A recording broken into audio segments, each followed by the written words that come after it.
Hey everybody, this is Jase, and I just wanted to let everyone know that around 12 minutes into this episode, our audio kind of had a problem and it gets kind of weird sounding for about 4 minutes, but then it comes back to sounding good again. So when we get there, just bear with us.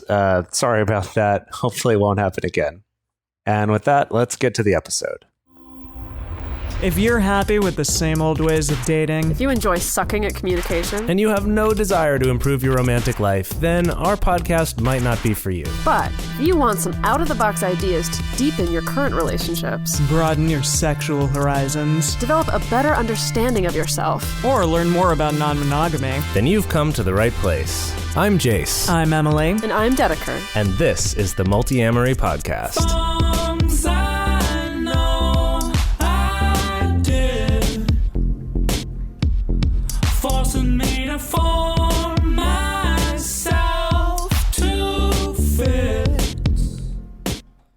On this episode of the Multiamory podcast, we are venturing forth into the realms of cyberspace and doing our first virtual live episode for a small, select, privately invited audience. So private, so select. Yeah, this is something that we're trying out as a way to get some audience interaction and allow people to be here for a live episode and participate, even if you're not able to physically come to a place when we're doing a tour or something like that.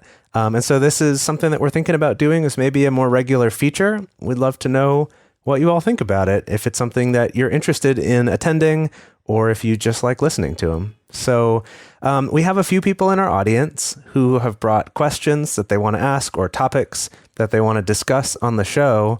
So I guess let's just get right into it. Okay, so our first person up is Rebecca. Rebecca, can you grab your spot on stage? Hi. Hi there. Hello, welcome. Hello, welcome. You brought the wine. Excellent. Right after this, for sure. Yeah. Doing the same. It's 10:30 at night here. Oh, goodness. So, well, thank you for being with us.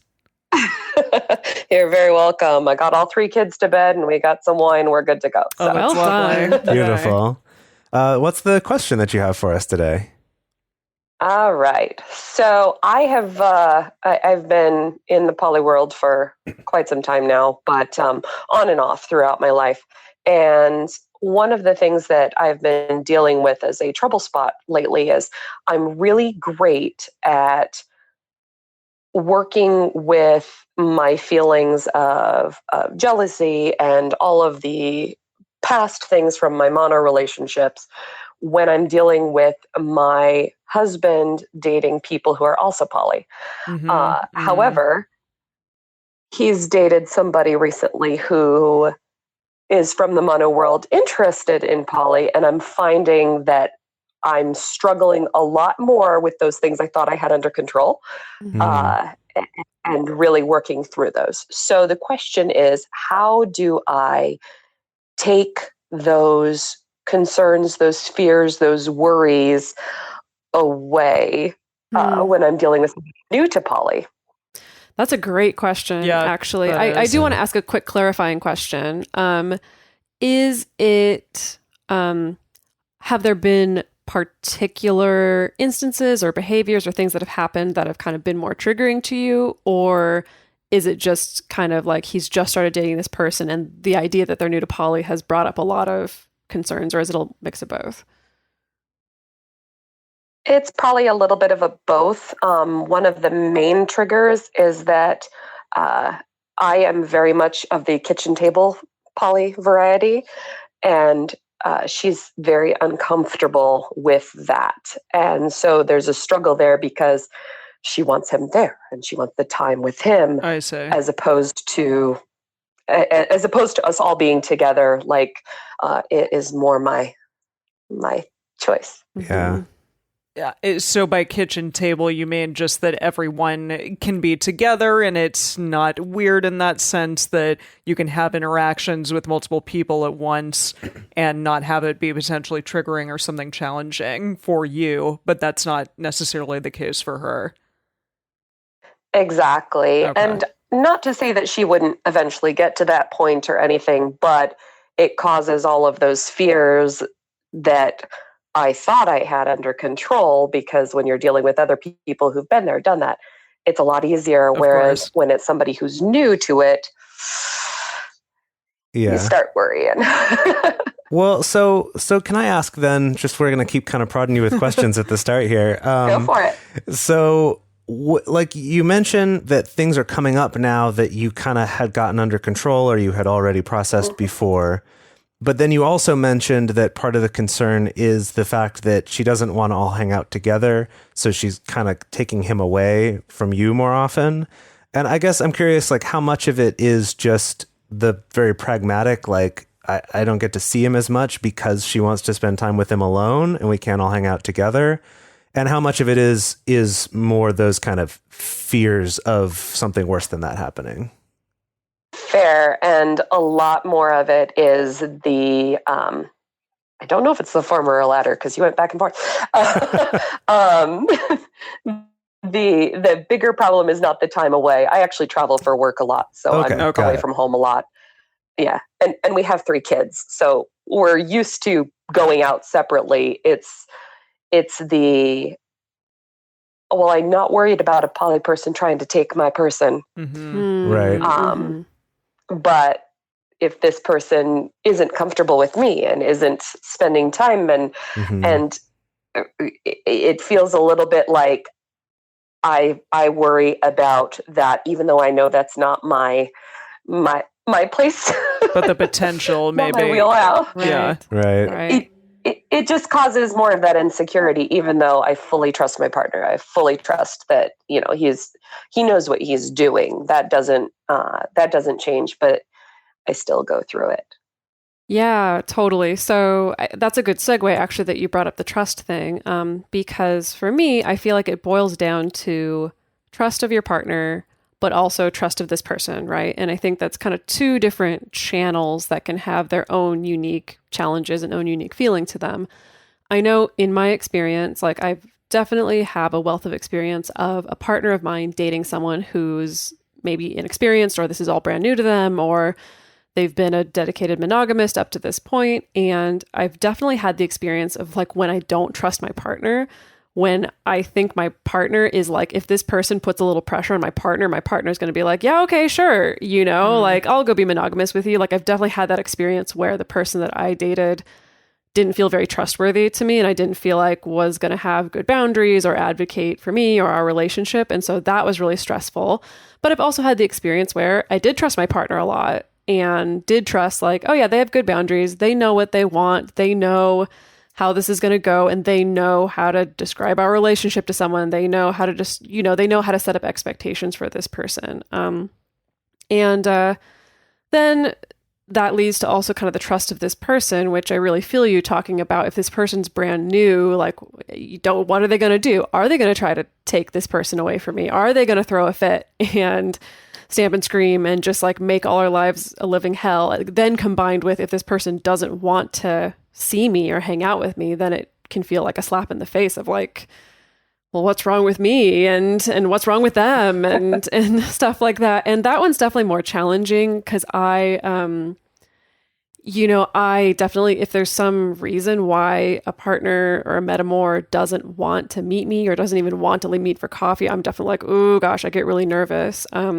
But I've also had to really just kind of take a chill pill and be like, this person gets to choose what level of interaction they get to have with me. Like I can express to them either directly or through my partner, ideally directly, I can express to them, hey, would love to meet you. You're welcome at my home whenever. Would love to get coffee. Like I can put that out there, but they don't necessarily have to accept it. And so I found like kind of whatever I can do to kind of take a chill pill there and just know like, it's their own life. They're going to make their own decisions. And combining that with trust of my partner, knowing, well, as long as I trust my partner, if this mono person suddenly throws a fit one day, that's going to be his problem. And I trust that he'll be able to handle it. And I trust it's going to be okay, but it is going to be his problem. You know, at least that's what my experiences have been. Yeah. I feel like it's really like a situation where I would say he's the one who should be more nervous here, you know, because like if it does come to that, that is going to be a shitty situation for him to feel stuck in between, like, oh, I like this person, but they want something from me that I'm not willing to give. Like that's going to be a difficult situation for sure. Yeah. And I struggle with that piece too, that foreseeing of potential pain for my partner and not wanting to have them go through that, which also plays into it as well. So good call.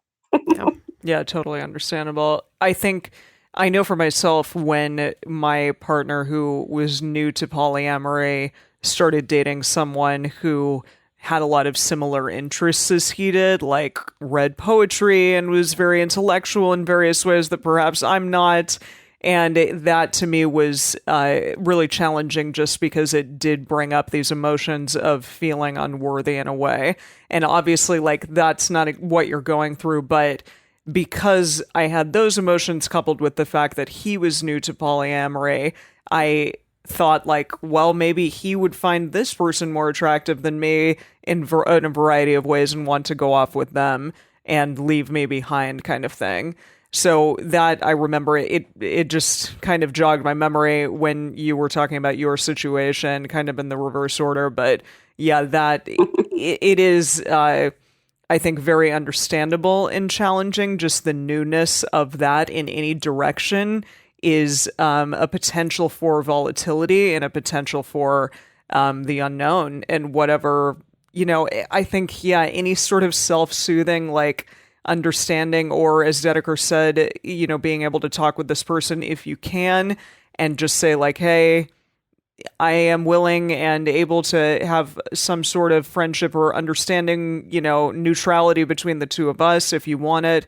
And I think that that's important, because I know, like, putting someone in front of you when you're wondering, like, what is this person like? Are they actually way more interesting than I am? Shit. Instead, if you're actually meeting with them, then that can be really helpful.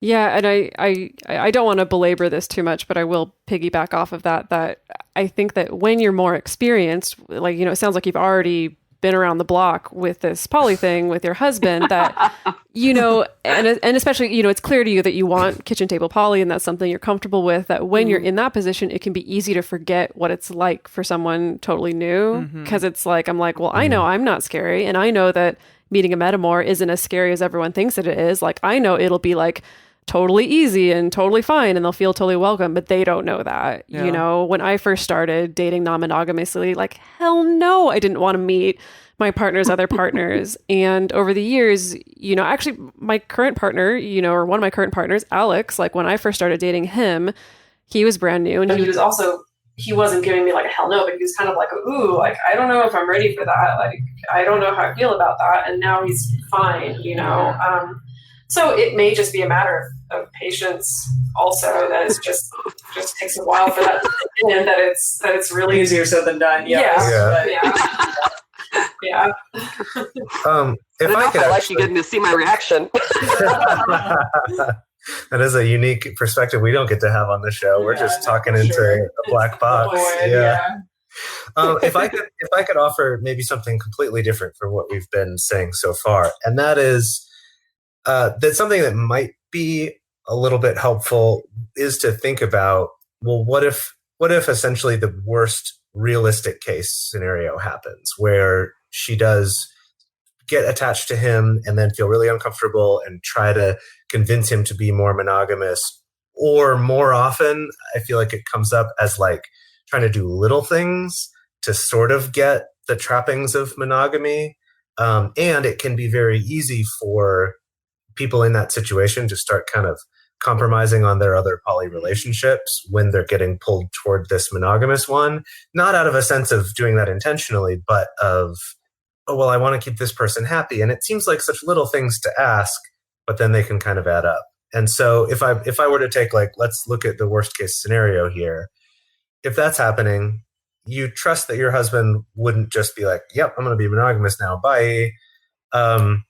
But I think it's still reasonable to think, yeah, but he still might try to do things to make her more comfortable that are going to suck for me and for our relationship. And maybe to think about kind of like where your boundaries are on that, and maybe even have a conversation. I mean, ideally have a conversation with him about that, to just be like, hey, I know this is really like being afraid of something that's not even happening, but I just want us to talk about this a little so that I know we're on the same team here and that this isn't going to happen. So either for yourself, kind of figuring out what your boundaries are around that, or with him. I know for me, that would make me feel more comfortable. Because I've been in a situation. I'm a control freak. Okay, that too. There you go. Yeah. Just to be honest, that would totally help. Just that understanding of what exactly, if this, then this kind of a situation. That makes a ton of sense to me. Yeah, and I would encourage you to look at that as much as possible for yourself. Not so much of like, hey, husband, let's agree on these specific things, because then we start to get into this weird, like we're trying to anticipate everything that could go wrong and making rules and stuff like that. But instead, maybe spend some time thinking for yourself, like, how do I react in this case? So you're not caught off guard if it does. And then I feel like you also kind of feel prepared. It's like when you have the cans of food in your pantry, you can relax a little bit more about the zombie apocalypse, that kind of thing. Never. Never relax about the zombie apocalypse. That's true. Oh, boy. Yes, indeed. Well, thank you so much for coming up and asking your question, Rebecca. Yeah, thank you. Thank you. Thank you, guys. Goes well. Thank you. Whoops. Okay. Did that a little too soon. Sorry about that. Bye-bye. Bye-bye. Still learning the system here. Who's next? I think I wrote down Ryan is next. Yeah, Ryan. Come on down. Hey, guys. So, long-time listener, first-time caller. Here's my question. When people have different expectations as far as like their poly paradigm, I'll say, maybe one person is more kitchen table, another person is maybe more parallel poly or solo poly. How do you negotiate like the space in between that? Like, what is the best approach? I was going to sing that too. Gosh, sorry, you distracted us with song lyrics. Sorry. I love you, Dave Matthews. Yeah. If only you had a soundboard where you could pull up these kind of things. Yeah, that'd be good. I'll have to work that out for next time. I'm sorry to interrupt you. Please go on, Ryan. So basically, if one person is, let's say, for instance, I'm more parallel poly or solo poly, and my metamor, let's name him Rob, is more kitchen table, and Rob wants a lot of like, hey, let's all get along, let's hang out, let's go to the movies, let's all these things and negotiate things together. And I'm not interested in that at all, right? Like, you're great, but I'm here to have a relationship with this other person. Let's call her Ellen, right? And not you necessarily. Like, what's the best way to kind of like negotiate that space for myself, but also maybe for him as well, right? Like, maybe he has things that, if he's listening, right, that might help him to kind of negotiate that as well. Okay, so just to kind of get a sense of it, it's the idea that like my metamor specifically wants a kind of different type or different practice of polyamory or metamor relations. Let's just get more specific with it. Like my partner's partner wants different metamor relations than I want. So how do we negotiate that? Is that kind of the gist? Yeah, exactly. That's exactly it. And what about the common partner in between? Where do they fall on the question? Kind of on the spectrum, kitchen table versus parallel solo. I don't really know. I was really kind of drawing more of what I have seen happening, like in my common space, than in this is not a present struggle for myself, but it's something that I see a lot of my friends or partners kind of struggling with, right? Where they have one expectation and then their metamor has a completely different concept of what is quote unquote the right way to live their life. Right. Yeah definitely. Something that comes to mind for me with this, and I know this isn't always the most enjoyable answer for people to hear, but I think that this is a case where kind of the person who wants less is the person who gets to have what they want. What I mean by that is if someone's like, I don't really want to have a relationship with you, regardless of what kind of relationship that is, to then force that relationship upon them is not a great thing to be doing, and that's obviously can be very problematic, but more likely is just kind of shitty to force that relationship on someone. Whereas on the other hand, the person who really wants the relationship, it's like, well, it doesn't matter if you want it if the other person doesn't. So I feel like it's a situation where kind of the lowest common denominator is sort of the one that wins out. They're if you almost think the of pace it, car. Yeah, if you think of it in just sort of like a very practical sense, it kind of has to be that way, because I don't think it would be right or fair to kind of force that person to have a relationship they didn't want to. Now, that said, I think we kind of talked about this earlier when we were talking with Rebecca, that it's sort of like you can, however, try to make it feel as non-threatening and as accessible as possible. It's so that maybe that person will be like, oh, I didn't realize that this could be cool. Do you know what I mean? Like that in their head, they're probably assuming what we all would if we didn't have another experience of just like, oh yeah, if I'm dating someone and they're dating someone else, like we should all be kept secret from each other and it's best not to talk about it. I mean, like there's people do when they're kind of casually dating. There's probably like layers to that as well. Yeah, but I guess what I'm saying is like that there is something to be said for doing what you can to make that feel accessible to them. Sorry to jump in. I think you're flipping what the scenario was. Because Ryan, you said you're more of the like, I don't really want to have that much contact. And it's your metamor who's more the, hey, I... Right. Well, he was also asking for advice kind of from the other side, other side. Okay. So I think from either side, like there is, on the one sense, it's like no one can force you to have a relationship you don't want to have. But then on the other side, it's like, well, maybe make that more accessible so that it doesn't feel like something that they're so opposed to. Yeah. So I think a couple things come to mind for me.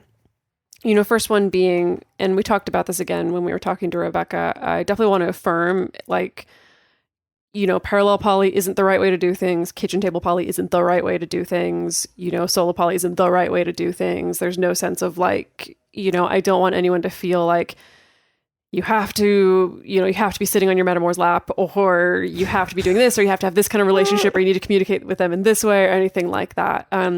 I think the most important thing here, what this conversation reminds me of, is it reminds me of some clients I was working with, or it's kind of a similar mismatch in what the expectations were, where one of them was a little more hands-off or a little bit more standoff, I guess I should say, and the other one was much more like, no, I really want some kind of relationship with you. And it was really interesting because what I hadn't considered before in talking, specifically in getting to talk to the person who wanted more of the kitchen table relationship, that she was feeling like, I just feel rejected by, or I feel like there's something wrong with me, and I feel like I'm trying to repair that, and I keep being rejected. Whereas the person who was more standoffish was just kind of like, no, like I don't have a problem, like I just don't feel like, all of us going to the movies together or whatever. And so I'm wondering if that might be something there to that with people who have these kind of mismatched expectations, that if we can kind of reach a neutral ground of where it's like,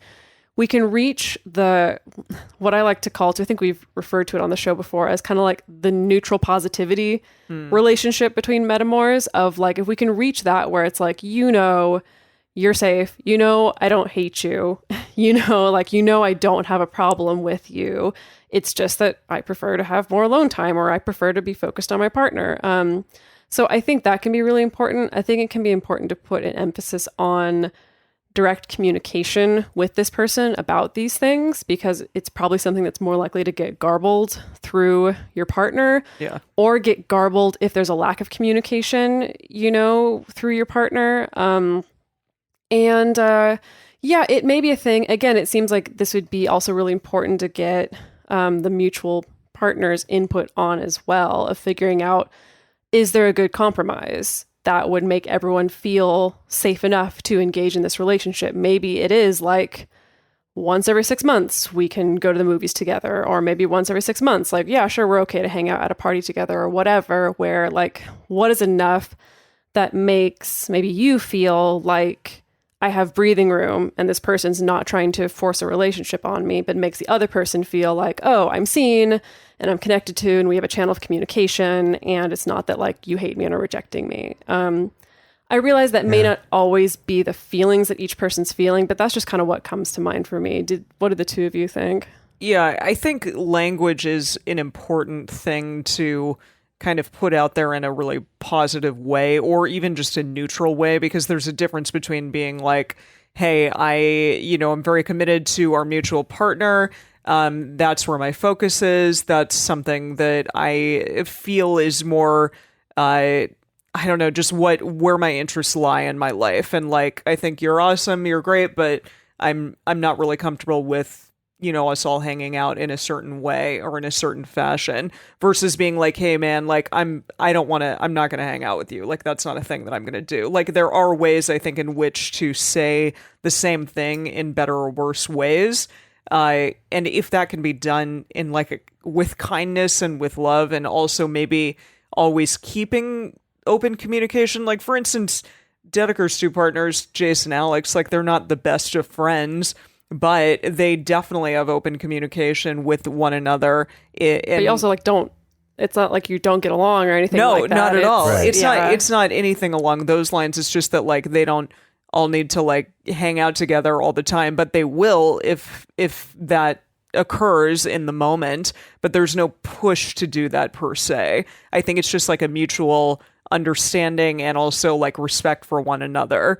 And I don't know, it is a fine line potentially, especially if somebody so deeply wants to be involved in everybody's life, then that can be potentially challenging. But I do think that they also should respect the person's wishes, who's like, hey, I actually am just more interested in like having a loving relationship with this person.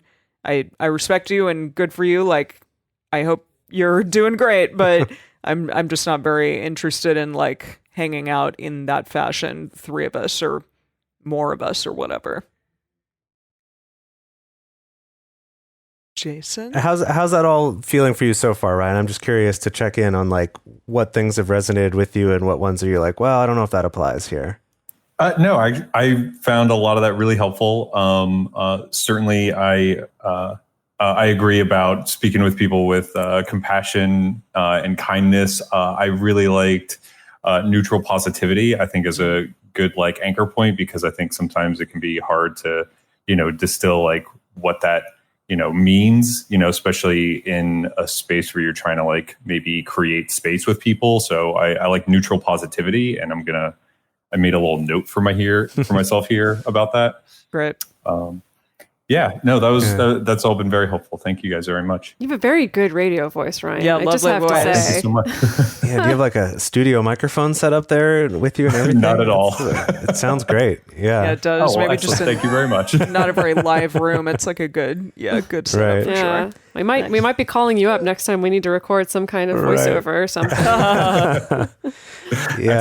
Excellent. Please do. Yeah, this one's an interesting topic, and I feel like it varies so much based on what's going on in the situation. Because like I know I've been in situations where that's felt really negative when someone has told me they, as a metamor, that they didn't want to have a relationship with me, that felt really shitty and maybe condescending or standoffish or arrogant or like all sorts of negative associations. But we also bring our own like personal baggage to it entirely. But then I was going to say, I've also had other times where it's like Emily brought up with Dedeker's partner, Alex, where neither of us have ever been like, hey, bro, like, don't try to be friends with me. But at the same time, have kind of been like, yeah, I don't feel a big need to, to talk a ton. But when something comes up, we can. I think maybe that's the difference, is the other one kind of felt like, well, I just can't even communicate here at all. As opposed to sort of like, yeah, this is open. And if you like need something from me, absolutely, let's communicate. If you want to work together on something to like plan something for our partner, sure. But I don't really want to just all hang out together and watch movies or whatever. And then maybe that's not so much about the fact that they're a metamor, but just sort of like what you like to do with your time. Oh, right? Well, also maybe the fact they're on different continents. Well, yeah. Also. Well, I've done that with all of you, but that's true. Whatever. Well, look at this technology right here. We can be in whatever continent. Watch a movie together. We'll just have a big old metamor party with everybody watching a movie together. Yeah, and live stream it. Goodness. All right. Thank you, Ryan. Thank you so much. Thank you so much. All right. Now our Camille, final contestant. Camille, Final Jeopardy. What's that? Oh yeah. Yeah. Or what was the final? Was it the final spin in Wheel of what was it in Wheel of Fortune? Was it? Yeah, the final spin was a thing at one point. Yeah, something like that. Yeah. My question is about surviving NRE from the outside as a partner who is in old relationship energy with their partner. And this, the context for this question is on behalf of my nesting partner, with whom I've been living for 7 years, my husband.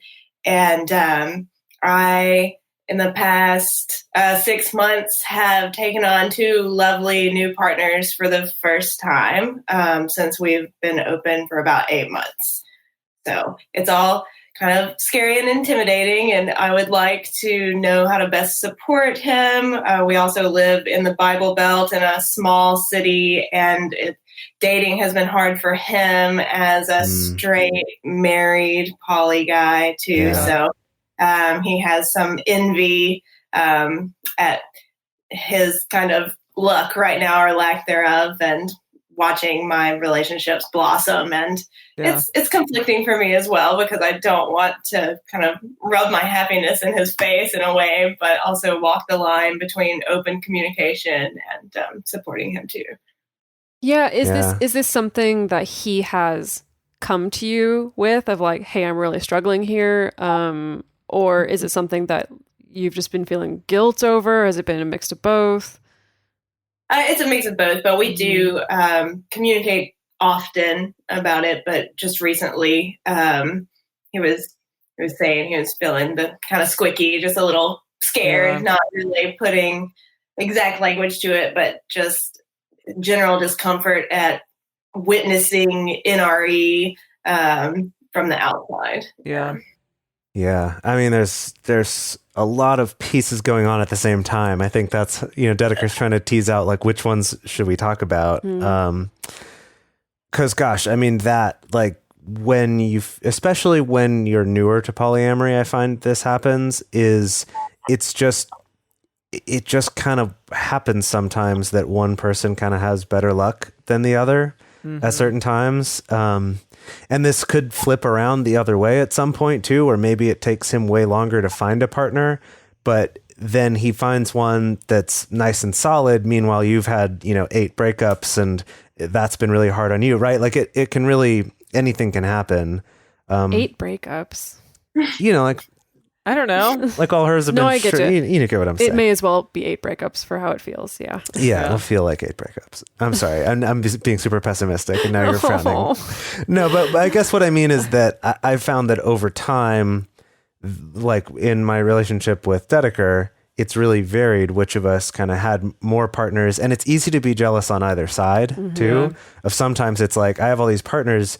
And maybe once the NRE wears off a little bit, you're like, I'm so jealous of all the like alone time and free time you get, because I feel like every spare moment I'm spending time with my partners, which I love, but I'm not getting my alone time. So it really can fluctuate. Or what I've also experienced is like once the NRE wears off and then your partner finds someone new and then they're an NRE, then it could just so easy to get into the grass is greener kind of situation, essentially.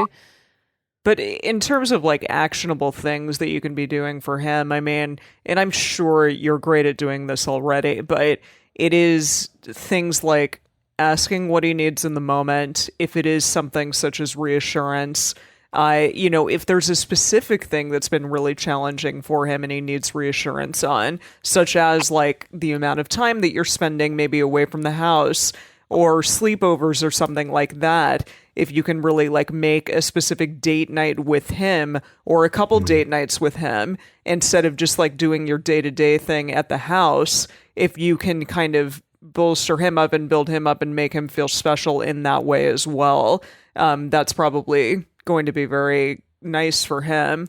Because, yeah, I mean, we've all been there. This definitely, especially with very long-term relationships, that just don't always maybe have that like sparky, intense energy of NRE, which is totally understandable. It can feel difficult in those moments, especially like if you're having great sex with someone else, things like that. Yeah.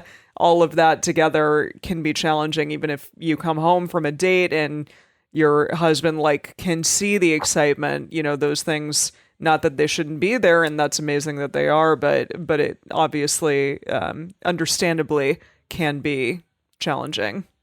Yeah. I just wanted to real quick, I'll pass it off to Dedeker. I just really wanted a quick second, the idea of like really prioritize having quality date time, with your nesting partner, with your husband. Because it's easy to just be like, yeah, we spend more time together than I do with anyone else, but it's like doing the laundry and cleaning the house and or just like even in bed watching Netflix. Yeah. Like the same old. Just like being really proactive about that. Yeah. And, so like daytime where it's like you're actually like showering and shaving and putting on makeup if you do that and, you know, getting dressed up. And even if it's just like we're going to go to the like little cafe that we've gone to a billion times, but where it's still like there's a ritual around date time. And related to that, I did want to ask another question of, are there particular things that are more triggering or more upsetting to him? Are there particular things that he witnesses that brings up stuff that you know of? That's a good question. I was trying to think of that because specifically, both my relationships are LDR. So it's a lot of video chatting. Right. And recently, I know we've had discussions about me making sure I'm checking my phone etiquette and not being, you know, absorbed into my phone. Yeah, because I also work from my phone too. So there are just a lot of reasons that pull me into my phone, but I know I have to be better about that. But yeah, it's the attention away because my dates are in the house. So kind of if he doesn't have anything planned, it's kind of something he has to specifically and intentionally distract himself for a while.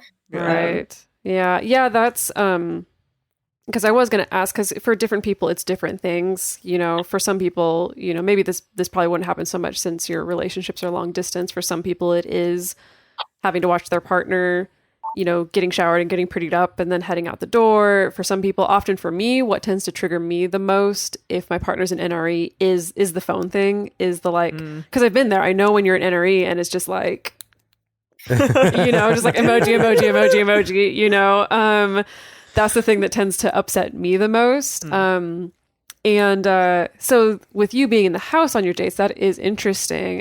Cause that is also something to work with. Because you could potentially, you know, the dates don't always have to be in the house. Like, because I also often work, you know, with my own relationships being long distance for some part of the year, that sometimes I will be like, all right, I'm at a Starbucks eating cake in front of you, you know, and that's going to be our date or our hangout or whatever. And that doesn't have to be every time. It shouldn't be every single time. But that can be an option too. But like, if you can have a conversation about like, if there's something more specific that tends to be more upsetting, then we can have a place to work from of like, okay, how can we get in front of that? Or how can we make that feel a little bit more better, or maybe be a little bit less present around you? You were going to say something. Yeah, I was just going to say, in the spirit of kind of giving the advice that I would love to give to your husband is, I guess, just to right now, while it's all new, it can feel like this, like, gosh, now I have to find something to occupy my time while she's in the other room doing this thing and I need to distract myself and whatever. And just to say that there will come a time, just stick with it. There will come a time where you so look forward to those moments. Like when Dedeker, when she and I are living together and she has a date with Alex where they do the Skype date because it'll be long distance at that time. They're like, yes, get out of here. Yes, like video game time, finally, right? Like I can work on this project that I've been wanting to work on that she keeps like wanting to talk to me while I'm trying to focus on something. Wow. And it's great. And I actually like really look forward to those times. So I guess just to kind of have a little bit of hope for the future and maybe be proactive about that in terms of like, I feel like, especially when you've lived with someone for quite a few years, it's easy to just sort of, you forgot about the things that you would do on your own because you're always around them, and to kind of figure out what those things are, maybe find new things and just really enjoy the fact that I feel like it's such a common trope of married couples of kind of being like, God, like I just wish I could have some time to like do my projects and all my time's taken up. It's like, hey, you get to have that. I know for me, that's one of the things I love about non-monogamy is that my partners do have other things to do. So I get time to do the stuff I like. Yeah. Yeah. Nice. Awesome. Yeah, Rebecca says best part of polyamory is finding yourself again. Yeah, I'd agree with that. How are you doing, Camille? Do you feel full? Do you feel like... Yeah, I feel like that's great. I would hop on what you just said and say, if I could ask one more question, is that now how do I find the time for myself with 3 partners? That's a great question. And you have to schedule it. Yeah, I mean, honestly, surrounding all of these things, I think scheduling is huge because, again, if you can schedule even like phone time, because I think, Jase and I, when we were living together, did this too, that, after the hours of 8 o'clock, till bedtime, like, let's try to stay off our phones and be engaged with one another as opposed to, being engaged in work or being engaged with your other partners, or figuring out something along those lines. And again, scheduling those date nights, even if it happens, twice a week or whatever on the same day, just so that and you both have something to look forward to in your relationship in that way. So, and scheduling the alone time. The alone time. That's also very important. Yeah. Very important. Yeah, I would definitely encourage some advice like that we got before years ago was the idea of scheduling a date night in the calendar for yourself. And it's up to you, what you do with it. It could be time to catch up on chores or like work stuff, or it could be just fun time, but kind of like to actually carve that out, because if you don't, it's just easy for like everything to creep in and then it's gone. It's like, and then that week's gone by and then that month has gone by and then it's been a year and you're like, I haven't had a single night to myself or day to myself. Yeah. It's just, schedule it, and then it helps you see like, oh boy, I don't have as much free time as I thought I did or something, it kind of helps you prioritize things. Wonderful. Well, thank you so much for coming up and sharing, Camille. Yeah, thank you. Thank you. All right. Well, that was everybody on our roster. Indeed it was. Yeah. Well, we got a little bonus question from Rebecca asking, what's your favorite Metamor meeting story? I don't have a favorite. I got some bad ones. Wait, do you have like a bad Metamor meeting? Specifically the meeting that was bad? I think I have a funny good meeting one. Okay. Goodish. I mostly have awkward ones, I think. I mean, in recent years, it's like good. The meeting's good. And so therefore it's not very exciting to talk about because it's just like, oh yeah, they met and it's fine, Yeah. I had an experience, I'm sure the two of you know this story. I'm sure I've told it at some point. Yeah, I'm sure. Where I had not met this particular Metamor yet. This was also someone who is more monogamously minded. So, kind of similar to Rebecca's situation, I had some anxieties about this person, also did not trust my partner. So, so that was a whole thing. I was heading to a job. I was doing like a promo modeling gig I think it was for Xbox or something like that. It was a one-night gig. It was just one event. I was heading to that gig. My partner texts me on the way being like, oh, by the way, I think I totally spaced this, but your Metamor is also working this same job. Right. And he told me this like I literally got the text message like less than an hour before I was supposed to be heading into this to this job. gig. Yeah. To this person where like there's already some tension. It like she's already been like way too nervous to meet me and weird about meeting me, and now suddenly it's just like, oh, by the way, you're both working the same job. Bye. Gosh. I don't know if I believe that he actually spaced it. Now I'm kind of like, I think he knew and just didn't know how to communicate it. Knowing this person, yeah, like he just didn't know how to communicate it and just kind of bailed at the last second or whatever. So it was awkward. We both felt awkward. We were in the context of, it was training for this gig. So we were both like having to pay attention to other things, but then like, anyway, that's all. It ended up being fine. And I went on with this person like a long time later. I ended up having better meetings. Oh, that's good. Yeah, slightly better, but that first one was just like, oh God. Yeah. I'd also I had like shown up in like yoga pants, like I hadn't even dressed properly because it was just training, and so I was like, of course, like the day that I not even put together. I'm sure her hair was gorgeous as always. Freaking gorgeous, like yes. So, anyway. That was mine. Wow. Kenzie said ex's partner met his nesting partner when she picked them both up while they were tripping on acid wandering around downtown Davis. Great. Wow. Fantastic. Wow. What was your story? I don't think I have anything quite that exciting. Mine, whoa. Rebecca met her naked when she came home early. Cool. Got it. Yes, I see. Love so it. you were naked and then the metamor came home. Nice. Great. Okay, good. Great. Good. Hey. That's funny. It happens. Ryan. So mine, this is like barely even a metamor. I think, Emily, you only went on like one. Oh, this was my story too. Oh, really? Yeah. Okay. I mean, do you want it? Wait, but it was my metamor. Yeah, I know. But it was just a story pertaining to the two of you. You're right. That Emily had. I went on a few dates, but I only slept with this person twice. Right, but she'd gone on a few dates, and he was very resistant to meeting me. Yes. And thought that was weird. We were also fairly new to polyamory at the time, and he was coming over. He was coming over to our place, and I was leaving. I kicked you out of the house to spend the night at Dedeker's. Right, so I was going over to Dedeker's, and he was coming over to our place, and I didn't find this out till later. But I had been kind of getting my stuff ready to go, and that he'd been just like sitting out in his car waiting for Emily to be like, Jase is gone, so that he could come in because he didn't want to meet me. He thought it was super weird. This was like 5 years ago, everyone. Like, please don't judge me too harshly. Who is this person? Can you tell me? San Diego boy. Oh, San Diego boy. Yeah.